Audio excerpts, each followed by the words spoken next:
Good afternoon and welcome to the Midday News. Here's what we have in the bulletin. Teachers to be paid today after last week's salary delay. Security Minister responds to concerns about risks when security guards are delivering cash at ATMs. And later in sports, Reggae Boys head coach hails historic performance against Mexico on Sunday. Thank you for joining us. I'm Shamela Pullen. Here are the details. The island's teachers should be paid by later today. That assurance from Education Minister Favour Williams, who sought to explain the delay in salary payments this month. O'Shane Masters has the details. Teachers across the island were fuming on Friday when they checked their accounts and their salaries were not paid. A number of them took to social media platforms to voice their displeasure. But in an interview on Monday morning, Education Minister Favour Williams explained that there were some matters that needed to be addressed before the payments could be made. The reason for the delay is just the amount of work that was required in terms of doing the conversion from old to new, and then doing the conversion for the retroactive payments to be made. The process took a little bit longer than anticipated, because you can imagine there are about 25,000 teachers to be paid and whose individual salaries needed to be converted to the new rate, and for that to be reflected correctly, and then to calculate the retroactive payments that they should be receiving. We apologize. The Education Minister says with those issues now addressed, the majority of the island's teachers should see their salaries reflected in their accounts. She says for those paid by the ministry, it will be sent directly to their banks, while for bursar schools, the subvention will also be sent today. However, that will not be the case for 1,000 educators. Mrs. Williams says some errors were identified. We're working to ensure that those for whom errors were spotted, that they are corrected and that they will be paid as soon as possible. O'Shane Masters, TVJ News. Classes have resumed at the Vocational Training Development Institute, VTDI, as workers return to work this morning. However, workers at National Council on Technical and Vocational Education and Training, MTTVET, remain restive. Negotiating officer at the National Workers Union, Alexei Hull, explains. The feedback we've gotten from our members who are at the MTTVET is that they have seen workers being brought onto the premises by the management ostensibly to replace the functions that they perform.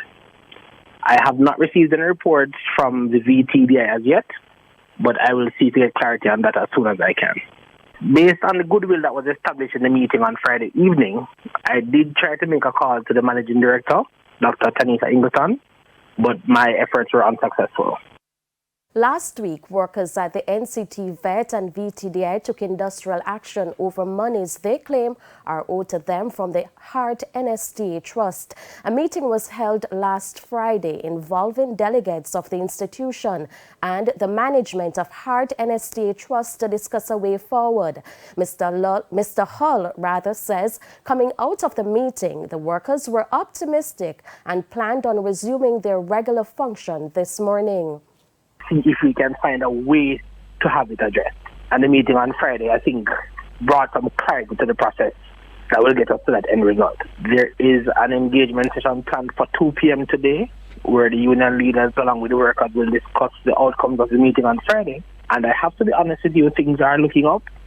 And perhaps by the end of this week, we should see some of the momentum from Friday gaining traction. Meeting is scheduled for March 31 with the stakeholders, where Heart NSTA Trust is expected to make a final commitment to the workers. National Security Minister Dr. Horace Chang has responded to concerns about persons who film and post videos of security guards delivering cash at ATMs. Dr. Chang was speaking at the launch of 3 neighborhood watches in St. Catherine on the weekend. Over the last 2 months, there have been 2 high-profile cases in which security guards were attacked and robbed while delivering cash at ATMs in Portmore, St. Catherine. For both incidents, persons have done several videos and posted them to social media. During a launch of 3 neighborhood watches in St. Catherine on the weekend, National Security Minister Dr. Horace Chang has weighed in on the matter. We are pretty concerned as part of freedom of expression. It's difficult. We can ask citizens to use the films with more discretion, and spreading them around virally will create some problem, especially identifying the individuals so easily. We are a society, a very liberal society. It's very citizens take it very personally if you try to interfere with their right to express themselves. That's one. It's a disadvantage in this situation, but it's one of the strengths of our society. Meanwhile, Dr. Chang also visited the scene of the robbery. He says the security force is taking the matter seriously. According to Dr. Chang, the robberies were highly organized, and so it brought a sense of fear in the area. One went there to take a physical look at the venue, because in the long run the police will work on what operationally can be done to reduce and mitigate the incentive to get the robberies in the areas.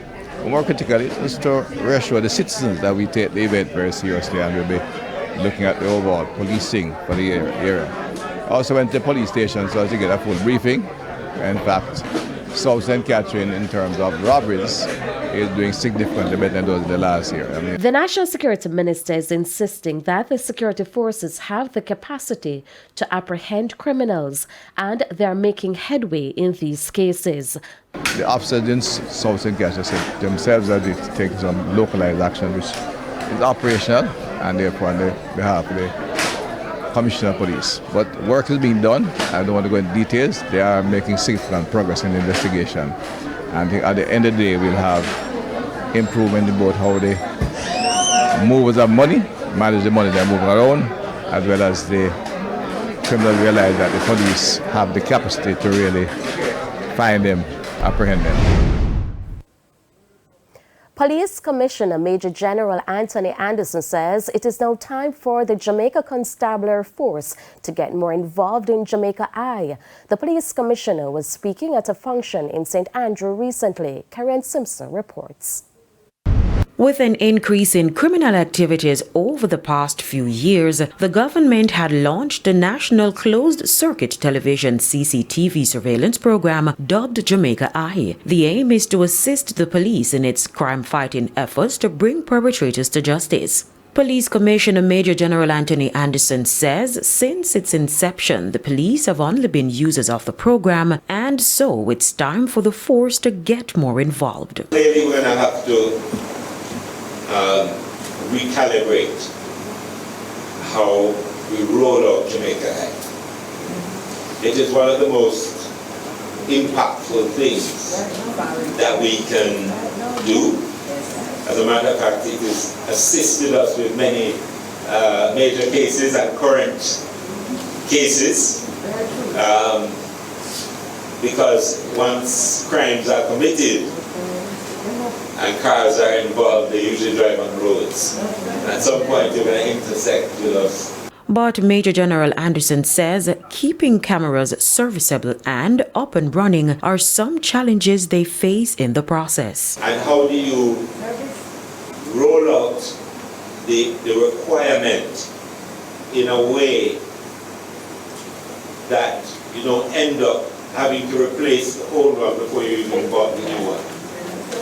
So that is one of those projects that have to be implemented in a big way. If you incrementally do it, you'll always be going over it. You'll always be, filling the same pothole. You'll always go over the same piece of road and never get to the highway. So you kind of have to roll out Jamaica I as a highway. However, discussions had taken place on the issue, and it's now just for the technical work to be done. He says the JCF has already seen the value of the program, so once critical aspects are in place, then that would be good for the force. We have some fantastic persons, district constables and young rank and file members who work in the centers who monitor these. And they do amazing work. They're curious, They are like investigators. They look at something, they follow, they come up with solutions. They assist our investigators in a significant way in doing this. So that is really good. Jamaica Eye was launched in 2018. It is designed to network the CCTV system owned by the Ministry of National Security, as well as accommodate feeds from privately owned cameras. Kerry and Simpson for TVJ News. It's time for a break. Stay with us. More stories when we return. Welcome back to the Midday News. A warning to consumers of goat meat in St. Elizabeth this afternoon to only purchase inspected and approved goat meat for consumption. It comes after 9 goats were stolen in the Northampton community early this morning. The farmer, Daniel Miller, whose goats were stolen, says they were medicated with a purging chemical on the weekend, which is harmful to humans. And you advise nobody not to eat? Not to eat it. The meat should not be eaten before 7 days after the injection. Ms. Miller says the goats were valued at over $600,000. It's now time for the Business Minute. Chairman of the Economic Program Oversight Committee, EPOC, Keith Duncan, says the Bank of Jamaica is keeping a close watch on U.S. interest rates in the volatile financial market. At the committee's recent press briefing, Mr. Duncan explained that any movement without strategic local monetary policy could cause capital flight. On March 22nd, the Fed increased interest rates by 25 basis points. That was expected. And this is another area that the Bank of Jamaica has a keen eye on, the Fed and the movements, because you're watching the differential between U.S. interest rates, Jamaican interest rates, and that's a key differential, because if the U.S. interest rates, if interest rates in the U.S. get too attractive, and Jamaican interest rates are low in relation, or the range that the spread is narrow between Jamaican interest rates and U.S. interest rates, investors and the discerning investing public will move their money into U.S. dollars. With the latest increase, the U.S. federal funds rate is 4.75 to 5%. The local policy interest rate stipulated by the Bank of Jamaica is 7%. Now, the next policy interest rate decision is due on March 29. Mr. Duncan says the BOJ will have to take the latest financial market happenings into consideration for its next decision. Further afield, First Citizens Bank Shares says it will acquire the deposits and loans of failed Silicon Valley Bank, SVB, closing one chapter in the crisis of confidence that has ripped through global financial markets. Under the deal, Unit First Citizens Bank and the Trust Company will assume SVB assets of $110 billion, deposits of $56 billion, and loans of $72 billion. And that's it for the Business Minute. I'm Shane Masters. Time now for the top regional and international stories. In the region, Trinidad and Tobago's Health Minister Terence Dial Singh has tested positive for COVID-19. In a statement on Sunday, the Health Ministry announced that Mr. Dial Singh had tested positive. The ministry noted that this was his first positive test since the pandemic started over 3 years ago. The statement added that the health minister is exhibiting flu-like symptoms at this time and will remain at home in isolation in accordance to the national COVID-19 protocols. On the international scene, nationwide strikes in Germany, the biggest the country has seen in decades, have been causing disruptions at the country's biggest port, airports, and on public transport on Monday. The walkouts have been called by 2 major transport unions in Europe's biggest economy. One of the unions has demanded a 10.5% pay increase for its members, citing rising energy and food costs. More than 400,000 transport workers are taking part in the industrial action. And Israel's main airport has announced an immediate halt to all takeoffs as part of a strike, rising pressure on Israel Prime Minister Benjamin Netanyahu. According to an Israel Airport Authority spokesperson, flights will be suspended with immediate effect. However, landings will continue as planned. He said some 70,000 passengers were impacted on Monday. And those are the top regional and international stories. I'm Carrie Simpson.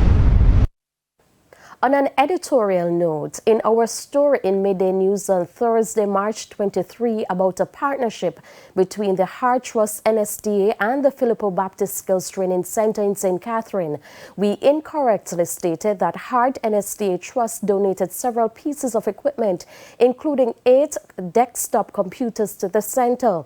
The donation was made by the Guardian Life Group. We regret the error. We head to a quick break. When we come back, we'll have your midday sports report with Jordan Fort.